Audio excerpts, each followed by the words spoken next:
하나님 말씀 마가복음 13장 28절에서 37절까지 제가 봉독하도록 하겠습니다.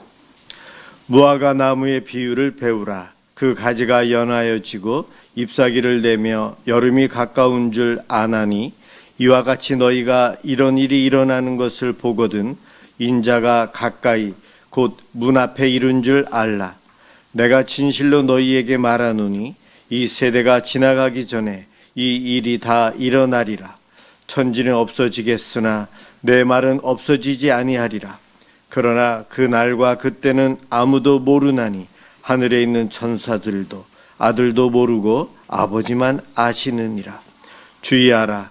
깨어 있으라. 그때가 언제인지 알지 못함이라.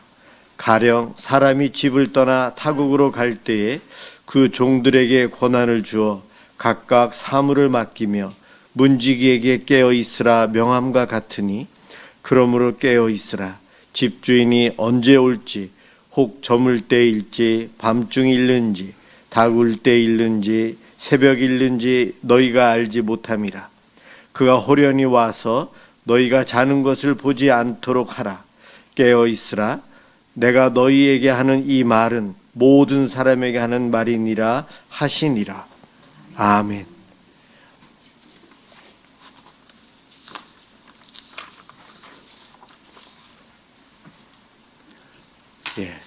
마가복음 13장은 예수님께서 종말에 대해서 말씀하신 본문이에요. 징조 이야기를 하는데 여러분 최근에 잠자리를 보셨어요? 잠자리? 이 도시에만 살다 보면 잠자리를 거의 보지 못하는데 우리 어렸을 때나 들판에 나가면 잠자리를 잘 보게 됩니다. 참 많아요. 그 잠자리가 날아다니는데 낮은 것들도 있지만 높이 날아다니는 놈들이 상당히 많습니다. 잠자리가 열심히 날아다니면서 파리나 모기나 이런 것들을 하루에 800마리씩 잡아먹는다고 해요. 먹이를 잡아먹기 위해서 이것저것을 날아다니면서 헤매고 있는데 높은 데서부터 낮은 데까지 다 날아다녀요.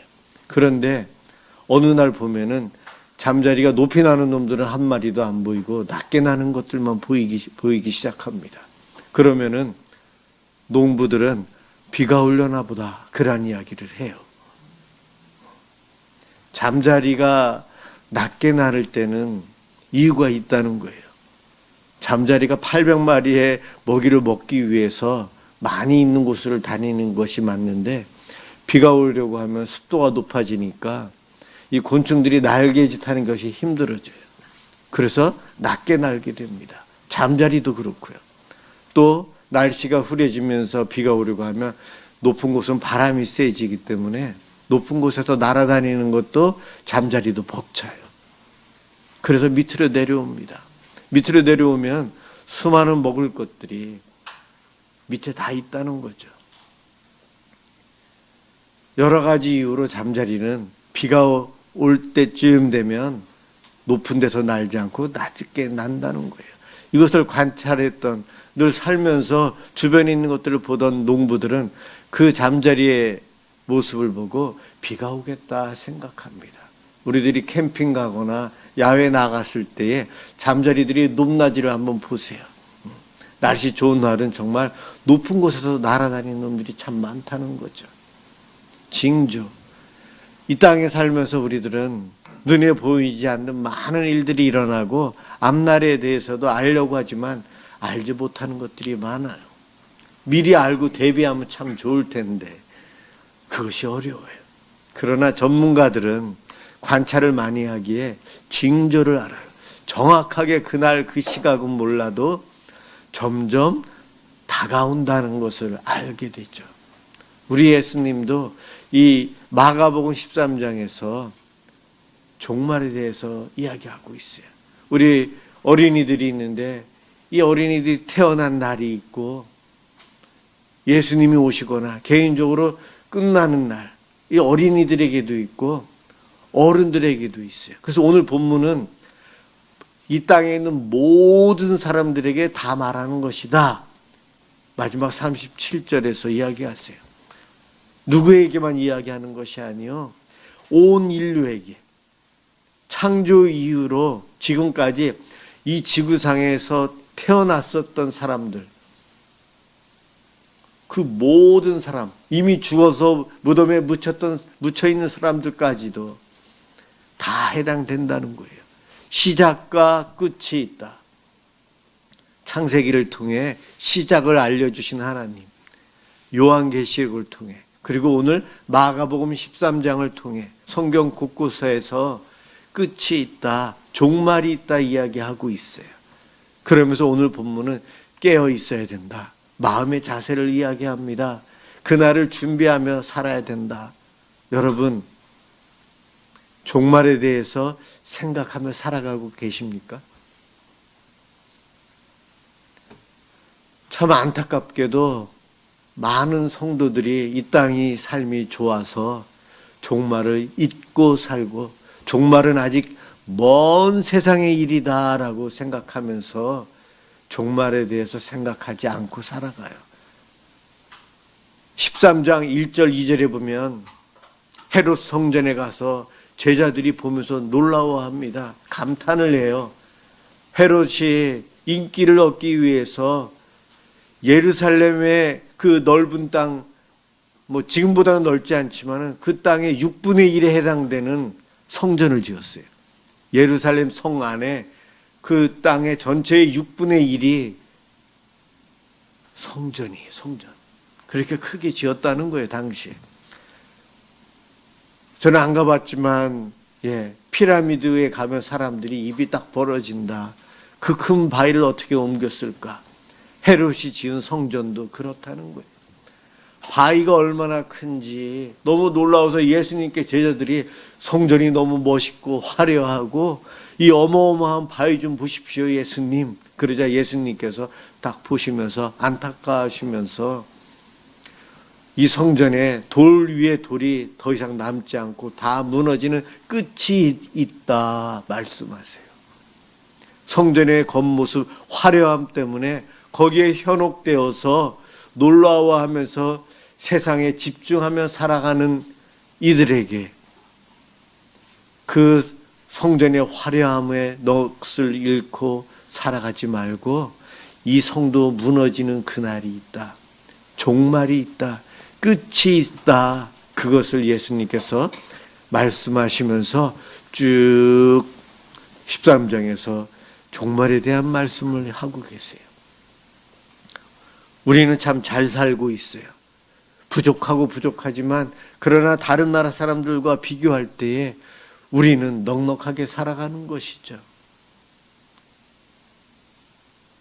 남들과 비교하면 나는 부족한 것 같고 더 욕심나는 것도 많지만 객관적으로 우리들은 부유하게 살고 있고, 없어서 못 사는 것이 아니고 있어서 너무 많아서 무엇을 선택하고 무엇을 버릴까 그 고민 중에 살아가고, 배를 굶지 않고 좀 덜 먹어야 되겠다 고민하면서 사는 이들이 우리예요. 그러다 보니 이 땅의 삶이 너무 좋아서 이 땅에서 오래오래 내가 죽지 않고 불로초를 먹어가며 살리라, 이것이 인류의 꿈이에요. 그런 우리들에게 예수님께서 시작이 있고 끝이 있다 말씀하세요. 성경은 시작과 끝을 이야기하고 있어요. 영원, 이 땅에서 우리 육신을 갖고 살아가는 삶은 끝이 있어요.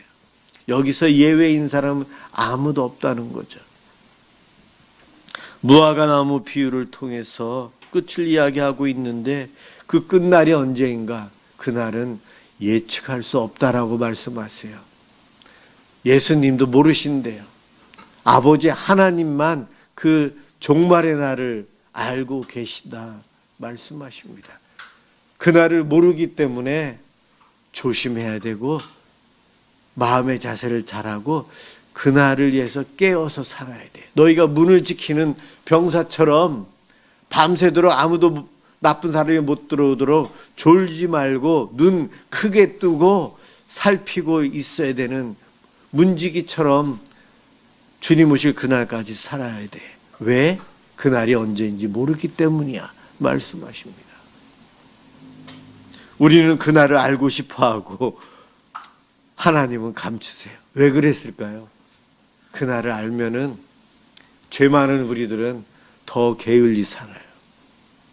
또 더 열심히 신앙적으로 살려는 사람은 이단들처럼 그날을 알면 일상의 삶을 다 포기하고 다 예배당에만 들어와서 일주일 내내, 일주일 후에 예수님 오신다면 이 안에 들어와서 여기서만 기도하면서 살 것 같아요. 아니면 나가서 열심히 전도하는데 그때의 전도는 물불을 안 가리고 비이성적으로 사람들에게 강요하면서 겁박하면서 예수 믿어야 돼, 곧 종말이 와, 그러면서 뛰어다닐 사람들도 참 많을 거예요. 그것은 질서의 하나님이 보시기에는 일상의 삶이 무너진 잘못된 세상의 모습이에요.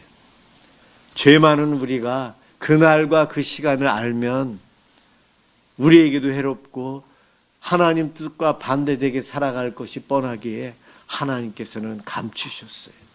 그래서 우리 보고 그날을 알려고 하지 말라는 거예요. 예수님께서 나도 모른다 그 이야기는 알려고 하지 말라는 거예요. 그런데 우리는 알고 싶어서 계산을 하고 찾고 있죠. 그러지 말라는 겁니다. 깨어 있으라 했는데 왜 우리가 깨어 있어야 하는가? 그날은 어떠한 사람들에게는 멸망의 날, 절망의 날이지만 어떠한 사람들에게는 잔치의 날이에요. 조심하고 마음에 생각하며 그날을 준비하며 깨어서 살아간 이들은 종말의 때의 주인공이 되어 잔치집에서의 기쁨, 평강을 누린다는 거예요. 2000년 전에 먹을 것이 없어서 굶주려하는 그들, 추수 때만 좀 먹을 수 있고 겨울 되고 이른 봄이 될 때에 먹을 것이 없이 늘 굶주리며 살아가는 이들에게 천국을 설명하시는 주님은, 성경은 잔치를 이야기해요. 혼인잔치를 이야기해요. 풍성한 것, 최고의 자리.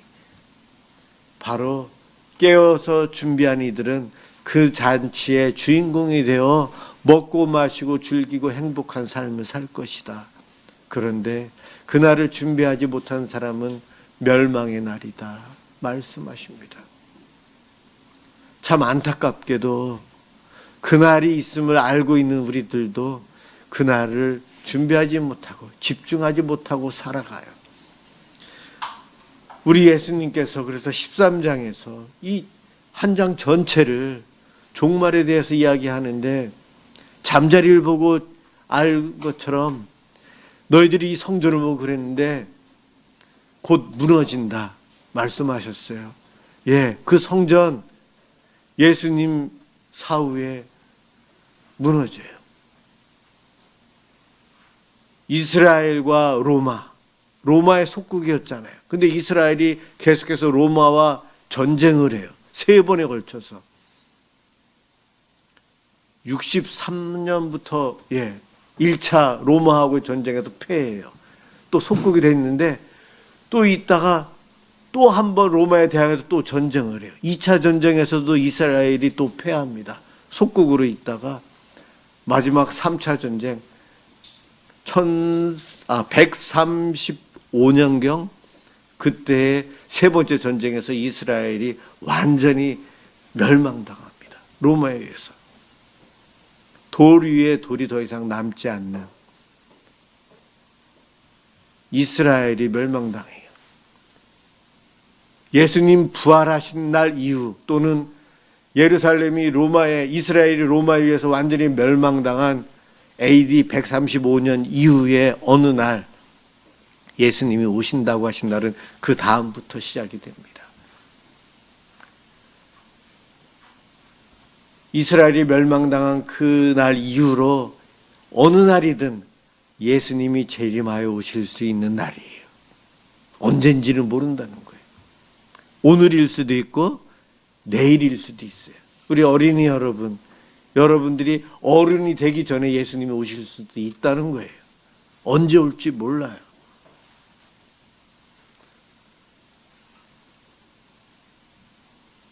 그러다 보니 초대교회 때부터 베드로 후서에 보면 예수님, 돌아가신 예수님, 천국에 올라가신 예수님, 부활하신 예수님이 다시 오신다고 하셨는데 30년이 지나도 안 오시네요. 그날 아직 멀었나 봐요. 베드로의 후서 읽어보면 이러한 성도들이 나오기 시작합니다. 그들의 모습이 지금 오늘날 우리 믿음 생활하는 우리의 모습이 아닐까 참 두렵습니다. 주님 오시죠. 그날을 기다립니다 하며 손꼽아 기다리는 것이 아니고 먼 언젠가 오실 거야. 지금 내 삶을 즐겨야지. 성전의 아름다움을 보고 멋있음을 보고 즐기며 살자. 거기에 올인하고 살아간다는 거예요.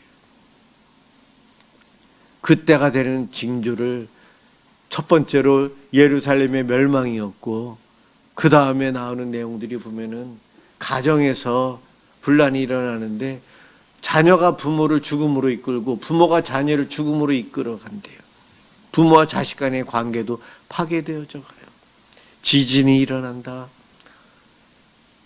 100년 전에 20세기에 이 지구의 통계상 지진이 약 2000번 일어났다고 하는데 21세기에 지금 지진이 2만 번 일어났대요. 예. 2000번이 2만 번으로 지진이 더 많이 일어나고 있죠. 예수님께서 말씀하신 징조들이 우리의 삶에 지금 일어나고 있는 거예요. 잠자리가 높게 날던 잠자리가 낮게 날고 있다는 거예요.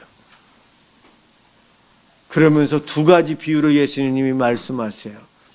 무화과 나무 잎이 나무가 연해지고 이제 잎이 나오려고 하면 곧 여름이 된다. 그렇죠. 봄에 새싹이 돋고 그러면 여름이 되는 거예요. 당연한 이치죠. 창조 질서에 의해서 시간이 그렇게 흘러가는 거예요. 무화과 나무 잎이 나면 열매가 맺을 거고 요즘 무화과 열매 밖에서 팔잖아요. 늦여름부터 가을에 그 열매를 누려요. 이제 가을이 지나면 겨울이 올 것을 우리는 다 알고 있어요.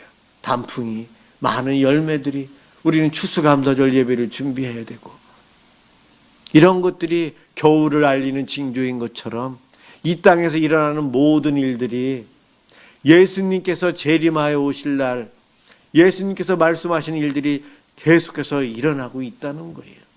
곳곳에서 내가 예수라고 해서 거짓 증인들, 거짓 예수, 거짓 메시아가 나타나서 너희들을 미혹한다. 오늘 우리 한국 교회에 예배당 크게 짓는 거 가보면 대부분 이단들이잖아요. 왜 이단들의 사람들이 몰려들까요? 미혹되다. 예, 말세의 끝이에요. 말세가 될수록 정통교회보다 이단이 더 인기 있어집니다. 앞으로 더 심해질 거예요. 더 심해질 거예요. 속아 넘어가요. 미혹되기 때문에 그래요. 예수님이 말씀하신 그대로 13장에서 이야기한 것이 지금 로마가 135년 그때 이스라엘이 로마에 멸망한 것, 성전이 완전히 무너진 것, 거기서부터 시작해서 잘 그대로 지금 진행이 되어가고 있다는 거예요. 여러분, 우리가 살아가는 이 세상 갈수록 강팍해지고 힘들어지는 세상, 우리는 다 말세의 끝을 살고 있다는 것 인정하고 있잖아요. 말세의 징조들이 일어나고 있잖아요. 잠자리가 낮게 날고 있잖아요. 곧 예수님이 오시는데 예수님이 말씀하세요. 이 종말을 기다리지 않고 생각하지 않고 살아가니까 우리 예수님이 안타까워서 13장 전체를 이야기하고 계시는 거예요. 깨어있으라는 말을 반복적으로 합니다. 조심하라, 삼가라, 주의하라. 13장에 조심하라, 주의하라, 삼가라, 깨어있어라, 깨어있어라, 깨어있어라. 이것이 계속 반복되고 있어요. 그 이야기는 깨어있지 못하다는 거예요.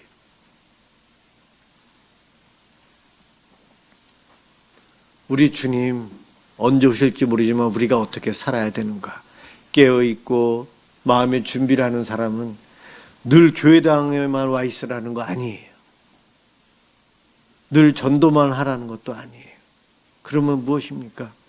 내 삶의 현장에서 지금 내가 살아가고 있는 모습 그대로 살아가지만 마음에 예수님이 오늘이라도 오시면 기뻐 맞이하고 예수님도 나를 품어주시겠지. 그 마음의 자세로 살라는 거예요.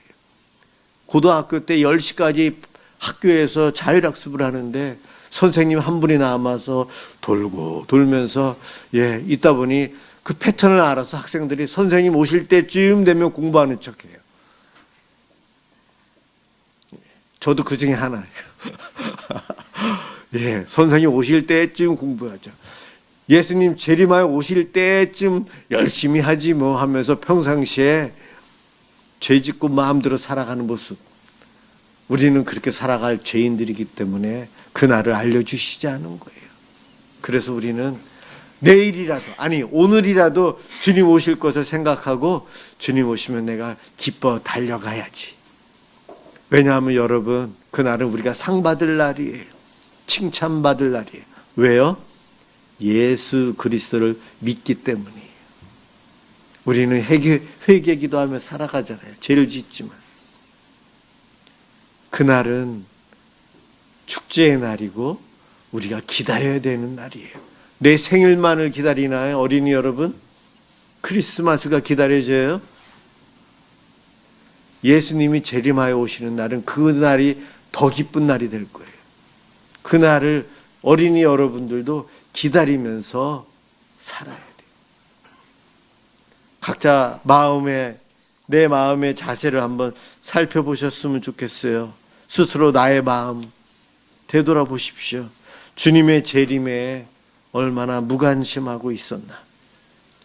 마치 재림이 없었던 것처럼 또는 아주 먼 것처럼 생각하며 살고 있지는 않았습니까? 우리 잠시 기도하겠습니다. 주님, 오늘도 저희들이 예배의 자리에 와서 이렇게 예배를 드리게 해주시니 감사합니다. 주님 언제 오실지 모르지만 주님 오시는 그날까지 주일마다 예배를 드리는 것 기뻐하며 살길 원합니다. 평일날도 주님 평일날 오실지 모르겠는데 그날 오시더라도 주님 기뻐하며 주님 앞에 달려가고 싶습니다. 그날을 기다리며 살게 해 주옵소서. 나의 삶의 성실한 모습으로 하나님께서 맡겨주신 일들을 청지기처럼 열심히 감당하면서 살다가 주님 만나고 싶습니다. 내 가정에서, 내 직장에서, 내 학교에서, 아니면 내 교회에서 어디든 주님 오시면 기뻐 만나는 그날을 손꼽아 기다리며 살게 도와주옵소서. 예수 그리스도의 이름으로 기도드립니다. 아멘.